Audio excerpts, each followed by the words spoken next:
Hey, DirtFarmer Jay here from DirtFarmerJay.com. Threaded inserts like these are excellent little devices for you to be able to install threads in your wood projects. But there's a secret to getting these installed correctly, flush, perpendicular, and so they're professional. Stay tuned and I'll unveil the mystery of the threaded insert.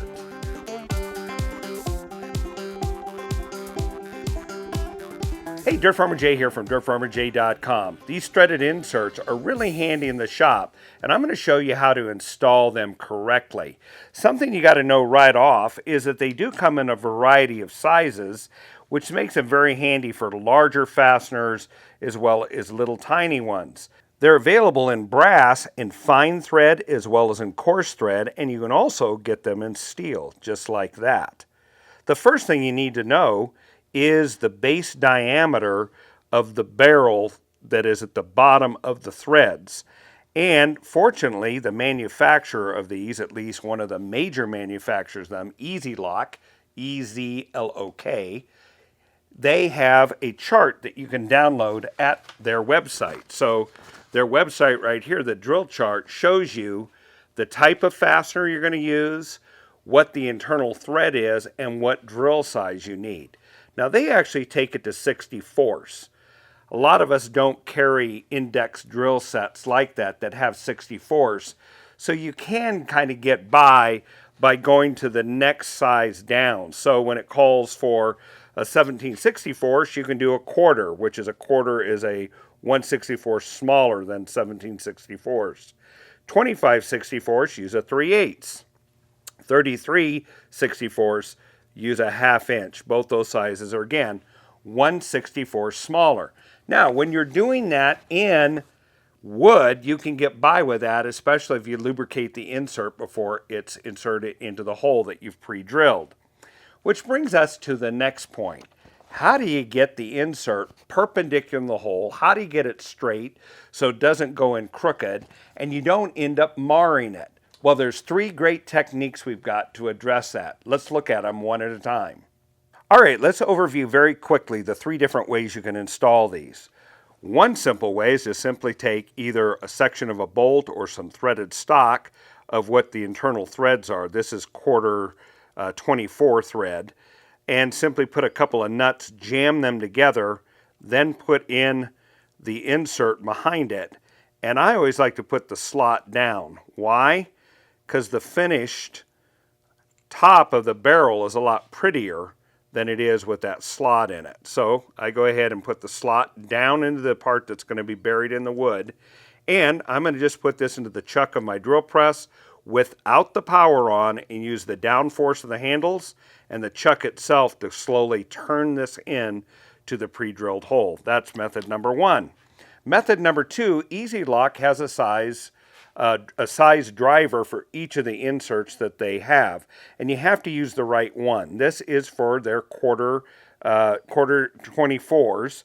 So what I would do here is, using the same barrel right here, notice the slot right there.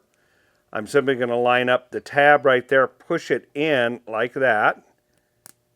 And when I do, now you have a turning part right here. I can put this in my drill driver, very slow, perhaps with the clutch set pretty high to slip, and then you would put that perpendicular and slowly turn it in.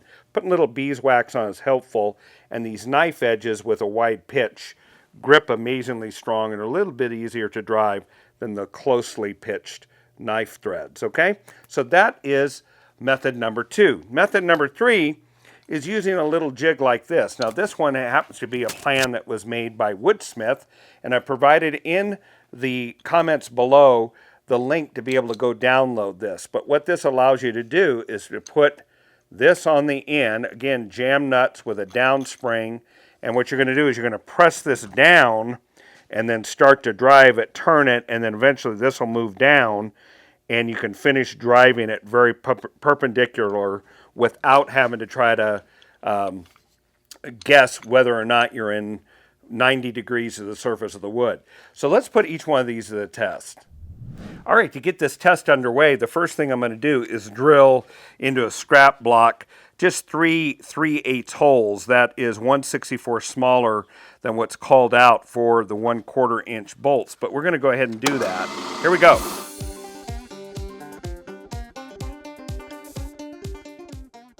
Okay, method number one, we're going to use the designated E-Zlock driver with this, which requires that the slot be up. Now, real quick warning, when you look at those slots, you may be tempted to go ahead and just use a straight bit screwdriver. Don't do it. You'll be really saddened by the results. Number one, the brass is so soft that it can't take all that force. Number two, the screwdriver will slip out, marring the top. If you want it to be pristine and be professional, use one of these three methods. So we're going to go ahead, lock that onto the bit so it's ready to go. And I'm going to go ahead and dress it just with a little bit of beeswax, just to give it some assistance. And let's just choose one. So we're going to go right here. I've set up the clutch estimated that it'll slip a little bit if I over torque. And I'm going to hold that as perpendicular as I can.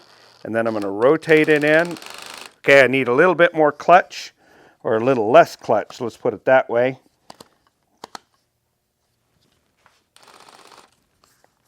Let's try that again.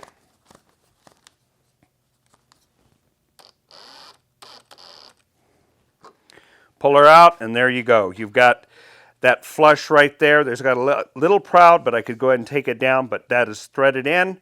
I could now use a bolt or whatever, or a jig screw or whatever in there. There's method number one. Let's go to method number two. We're going to use this little shop-made tool. I'm going to go ahead and thread this on.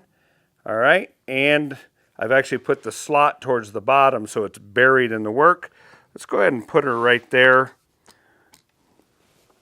We'll use a ratchet in wrench here and just go ahead and taper that right in.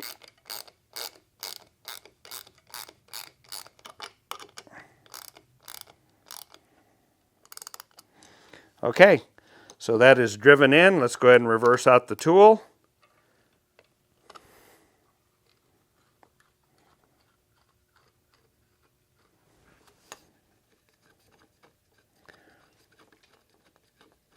And there you go. You have the insert. Notice the difference from one to the other.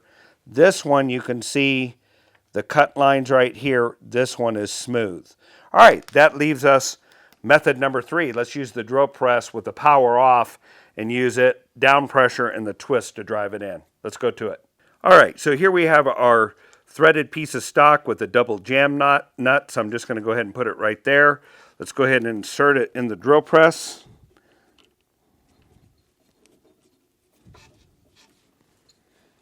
Again, power is left off. We'll go ahead and put our piece up here. And all I'm going to do is rotate this down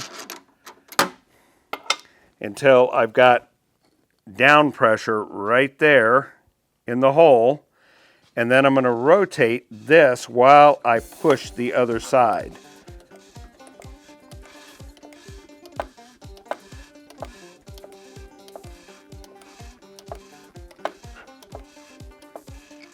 Okay, and you can see if I bring this back up, it's going to lift everything. But now let's go ahead and back it out.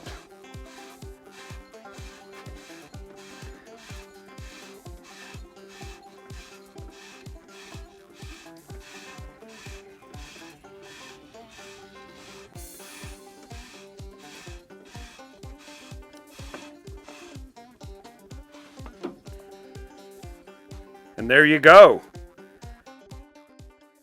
So here's a practical application of this. These are large size sanding blocks that we use in the shop regularly.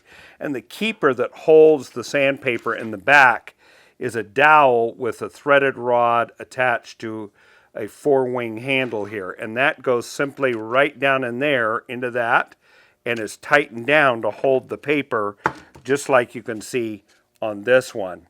You can visit that episode, just look at it for it on the end card. In the meanwhile, if you found this video to be helpful, please like it, and better yet, subscribe to our channel when you do. Ring the bell, and that way you'll be notified approximately every Friday of great content from around the home, the garden, the shop, and the kitchen. Until the next time, this is DirtFarmer Jay with DirtFarmerJay.com.